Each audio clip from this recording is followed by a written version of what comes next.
If you get SNAP benefits and you have a disability or you're over age 60, we need to talk. The National Council on Aging has revealed that less than 1 in 5 eligible adults are using this trick to get more food stamps. And that means more than 80% of you are missing out. When Camellia started using this strategy, her monthly benefit increased from $35 a month to $192 a month. That's a difference of $157 a month. You really cannot afford to miss this. So let's talk about how you can use the medical expense deduction to get more benefits and how it doesn't have to be as difficult or intimidating as you might think. The medical expense deduction is a feature of the SNAP Food Benefits program. What happens is the office that calculates how much you get will add up your out-of-pocket medical expenses and then subtract that from your total gross income. And the effect is that this reduces your total household income, which then makes you eligible for more benefits. According to the NCOA, there is no maximum on this deduction, so it could theoretically offset all of your income and make you eligible for the maximum amount of food benefits every month. That's way better than the $23 per month most seniors get. Now, there are some things you need to know. This is specifically for seniors who are at least age 60 or for people with disabilities. In order to do this, you have to have out-of-pocket medical expenses that exceed $35 per month on average. But there are a lot of things that can count as medical expenses that maybe you aren't thinking of.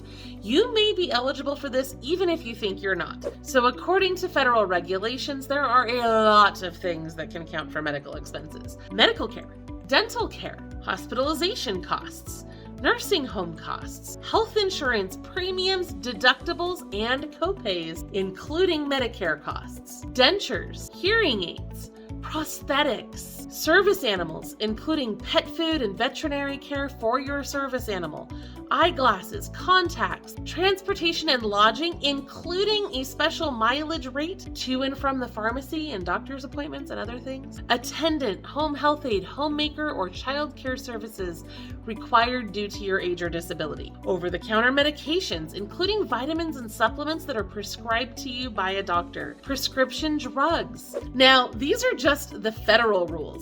States can allow additional deductions for other things, and some states are really generous. For example, in Montana, you can deduct these as well: postage for prescriptions, ambulance costs, housekeeper services, medical debt loan payments, including credit card balances that were incurred due to a medical expense, like if you paid for a procedure or a copay or something on your credit card, acupuncture, chiropractic, service monkeys, that one's kind of fun, medical alert systems, and more. In California, the rules include specialized telephone equipment, rehabilitation services, psychotherapy, and even meals for your caregiver as well. In Florida, the medical expense deduction toolkit lists an assortment of other expenses. You can claim a 44.5 cent per mile mileage cost, as well as batteries for your aids, denture cleaning supplies, incontinence supplies, ointments, walkers, canes, pain relief, humidifiers, medical alert devices, and more. The Florida guidelines also specifically instruct you to average your annual costs. The document gives an example of someone who has to travel to Gainesville for heart treatment once per year. The bus fare is $80 round trip, and the hotel is $88 for one night, and that brings the total cost to $168 for the whole trip, which can be averaged across 12 months for a total of $14 per month in expenses. This would be factored into that $35 per month out-of-pocket expense requirement. Now, as far as I can tell, most, if not all, states allow you to average your annual expenses this way. Now, I understand that this probably sounds like a lot of paperwork, and paperwork is annoying, and a lot of people have decided that this just isn't worth it. But many states will allow you to simply sign a declaration stating that you have these expenses, and that's not hard at all. And again, I'd like to remind you that Camelia's benefit soared from $35 a month to $192 a month when she submitted her medical expenses.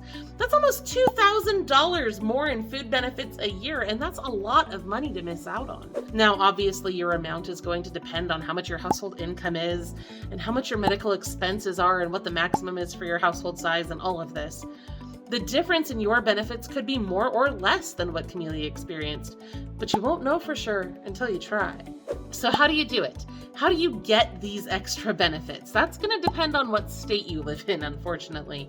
The office in charge of SNAP benefits can usually tell you what you need to do to claim this deduction. And there may be other sources available online that can help you and make it easier. For example, in Florida, the Florida Policy Institute has a nifty little toolkit you can print out, fill out, and submit to DCF to request the deduction. It's extremely easy. A lot of food banks and other food sources, and sometimes even senior centers, will assist you with this process. If you can't find help elsewhere, you will need to talk to the office in charge of food stamps about how to get that deduction applied to your account. In many states, including California, you just simply submit a sworn statement if you don't have proof for these expenses.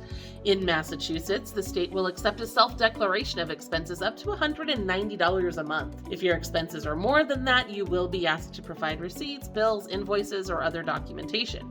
But even if your expenses are above $190 and you don't want to bother submitting that evidence, you can still get the basic medical expense deduction, and that will help. So how easy is that? In many states, a sworn statement is enough to at least get you a partial medical deduction. And in other states, you may have to provide some documentation, but it doesn't have to be an overwhelming or constant task. In Camelia's case, she told my friend Lily at How to Get On, quote, "They wanted me to show what my projected recurring monthly expenses, but I said I couldn't do that. They were different every month. I turned in receipts for the previous year and told them to figure it out." And they did. Now, it may not work exactly like that for you, but isn't it worth a try? I've been getting countless comments from people who have been dropped to the $23 minimum, and it's not nearly enough to survive on, and honestly, I'm worried about you.